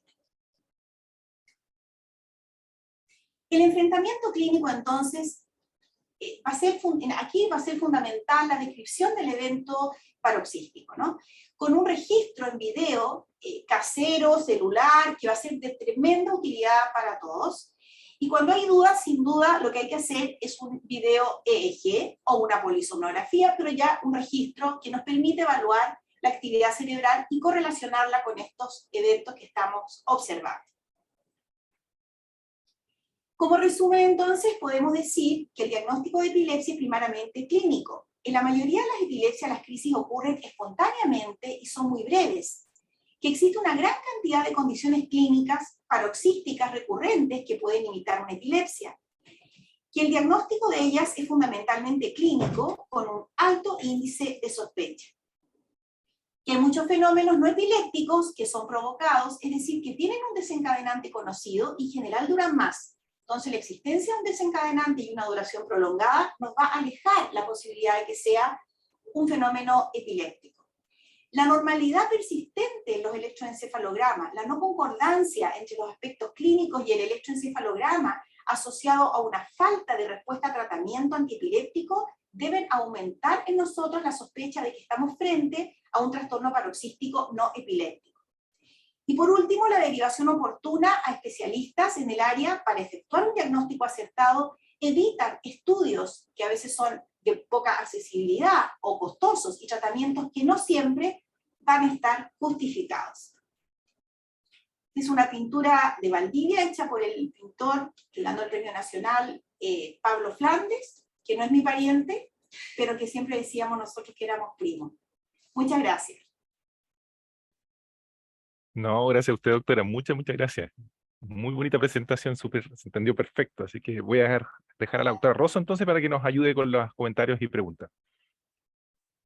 Muchas gracias, Anita, por la presentación. Estuvo muy completa, muy interesante, muy ilustrativa y con todos los videos. Gracias. Hay un comentario del doctor Ramírez en el chat, que no sé si quiere comentarlo en directo, doctor, respecto a la importancia de la anamnesis. Sí, bueno, yo escribo algo ahí que parece bastante pesado, pero que es mi convicción absoluta. La gran causa de la pseudoepilepsia es la pseudoepileptología, es decir, un trabajo clínico mal realizado, limitado a 10, a veces 20 minutos. Llega el paciente y le preguntan, ¿por qué viene usted por ausencia? Y el médico escribe ausencia y recetas ácido valproico y se acabó la consulta, unos 10 minutos. Otro, ¿por qué viene usted por crisis generalizada tónico-clónica? Bueno, y cuando yo veo a esos mismos pacientes con la crisis generalizada tónico-clónica y me preguntan por primera vez, les pregunto, ¿siente usted algo de la crisis? Y me miran enojado y me dicen, pero doctor, A mí nunca nadie me ha preguntado eso. ¿Para qué me lo pregunta usted? Y después sabe que están 20 minutos hiperventilando. Otra pregunta, durante su crisis, cuando está sin conciencia, ¿los movimientos son simétricos o asimétricos? Ni la paciente ni el testigo habían escuchado jamás esa pregunta, que es muy básica. Es decir, yo creo, y estoy trabajando en eso por lo demás, en una pauta para hacer la anamnesis, la primera evaluación por epilepsia, por epileptólogo, es decir, paciente que ya tiene un diagnóstico de epilepsia a quien uno debe ver. El criterio esencial, y esto lo hemos dicho, es que hay que hacer todas las preguntas que van siendo necesarias, y pueden ser muchas. O sea, una consulta estándar de 20 minutos no sirve estrictamente para nada. Y a veces necesitamos 60 minutos. Yo escribía por ahí que la inmensa mayoría de las crisis no epilépticas en Chile en adultos son de pánico convulsivante. Una crisis de pánico que evoluciona a convulsión. No figura en el listado de DSM-5. En el DSM-5 ni siquiera figura lo que hace más de la mitad de las crisis de pánico, que son crisis de pánico con hiperventilación. Entonces, bueno, para hacer esos 3 diagnósticos necesitamos 30 minutos. Y por lo menos otros 30 para descartar cualquier tipo de epilepsia o para analizar la epilepsia auténticamente asociada. O sea, bueno, yo creo que todo esto tiene que evolucionar hacia una especie de criterios de calidad, ¿eh? O sea, uno no puede no ver un paciente epiléptico y no preguntarle cuánto dura la crisis, cuánto dura la postcrisis, siente usted algo antes de perder el conocimiento, si es que lo pierde, y otros criterios básicos que tenemos que definir. Eso es la epileptología, lo otro es la pseudoepileptología. Ahora, para cualquier colega que no quiera hacer epileptología, bueno, lo que decía la doctora Flandes al final es perfectamente claro, ¿no? Mande el paciente a quien sepa más, ¿no es cierto? Sobre todo si da tratamiento y tu paciente se agrava, piense que quizás está equivocado y sobre todo pregúntese cuánto tiempo he dedicado a este paciente. Si cada vez le ha dedicado 10 a 20 minutos, es imposible que haya llegado a un diagnóstico correcto. Eso. Gracias, doctor. Hay una pregunta de la doctora González, Anita, respecto a un preescolar que pestañea frecuentemente, cómo poder diferenciar entre una crisis epiléptica de un evento no paroxístico no epiléptico. Quizás ahí la prueba de hiperventilación sería clave. Bueno, ese es un motivo de consulta frecuente, ¿no? Que son los tics, que pasan siempre primero por el oftalmólogo y les dan gotitas para las alergias de los ojos, porque siempre vienen con un camino, ¿no? Y alguien de repente le dice a la profesora, ¿y no será una ausencia que por eso parpadea? Yo ahí haría varias cosas. Primero, hacer al niño, decirle, ¿cómo haces con los ojos? Si el niño es capaz de reproducirme lo que hace, es probable que sea un tic. Ahora pueden haberle dicho a él cómo lo hace y también podría ya estarme equivocando, pero eso sería una muy buena alternativa. Pero sin embargo, en las ausencias lo que da muchísimo valor es hacer al niño hiperventilar, como espero que se haya visto en el video, y al hacer hiperventilar, en general, si tiene ausencias, a los 20 segundos ya empezamos a ver el primer episodio donde el niño queda con la mirada fija y presenta automatismos. Es bien importante decir que las ausencias epilépticas no son como estatuas, ¿no? El niño siempre tiene algún automatismo, uno de los más frecuentes es el parpadeo justamente, pero también pueden haber otras cosas, ¿cierto? Como tomarse las manos, tomarse la ropa, etc.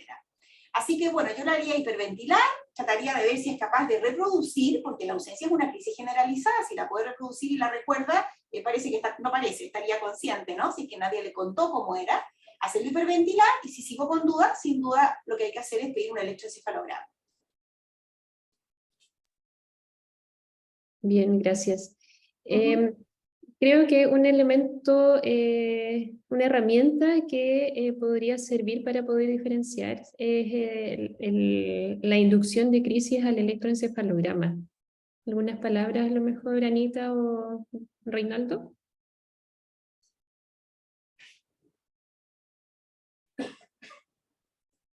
Bien, sí, es un test discutible, ¿no es cierto? El inducir un una crisis, elaborando un ambiente para hacer proclive esto, siempre es difícil, en especial si uno es el tratante del paciente. A mí ya se me hace bien cuesta arriba realizarlo porque uno pierde un poco la confianza al realizar la inducción de crisis.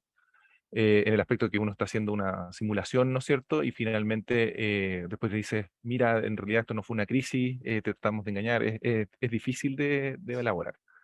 Actualmente un poco nosotros, esto es muy patología de adulto, como lo mencionó la doctora Flandes, nos toca muchísimo ver. Lo que hacemos es, lo que dice el doctor Ramírez, es primero una muy buena anamnesis, darse el tiempo de elaborar una buena estructura en las preguntas, y a la par de eso realizamos un registro en general más prolongado. Como nosotros tenemos la posibilidad de hacer eso como centro de referencia, pensando que muchos de estos pacientes llegan por refractariedad, ¿ah? Por experiencias muy refractarias, entonces hacemos un registro prolongado y esperamos el evento espontáneo en estricto rigor. Hacemos un video EG con registro espontáneo. Una vez que los tenemos, tratamos de discernir si es solo crisis psicogénica o funcionales, como le llaman ahora, o está asociada a epilepsia. No es raro la comorbilidad en ese sentido. Así que como herramienta actualmente lo usamos solo en algunos casos, por ejemplo, comisiones médicas que se solicitan en particular. Ahí uno lo hace, pero no es el tratante en estricto rigor del paciente. Y lo que más nos gusta hacer, video EG prolongado con registro espontáneo del evento. Bueno, y durante el electro también existen las pruebas de hiperventilación y fotoestimulación y bueno, es posible quizás que aparezcan algunos de los síntomas frente a alguno de estas maniobras, que eso ayudaría mucho al diagnóstico en forma, idealmente que apareciera en forma espontánea. Así es. No hay más preguntas en el chat. No sé si alguien quiere hacer algún comentario o hacer una pregunta a mano alzada. Ahí tiene el doctor Retamales, está colocando un comentario recién. Ah, ya. El doctor Retamales, un comentario en relación a las crisis psicogénicas o funcionales y la inducción de crisis. Creo que cuando se solicita ese examen y efectivamente aparece en crisis, no debe dedicársele al paciente que no son crisis, sino que son crisis pero de origen no epiléptico. Excelente el tema que toca, porque algo que muchas veces sucede es que uno enfocado en el tema de epilepsia descarta que sea una crisis epiléptica y casi queda de alta el paciente, y eso se debería, no sé, Anita, y si quieres desarrollar más el tema. Sí, yo creo que yo estoy súper de acuerdo con el doctor Uribe en qué sentido que existe como ya la inducción de crisis un poco descalificadora, encuentro yo. Así, cuando uno lo ve, bueno, será porque uno lo hace nunca casi como pediatra, no como neuropediatra, pero se va a un contexto y después hay como ya al psiquiatra, entonces, una cosa así, como que es descalificador tener una crisis no epiléptica.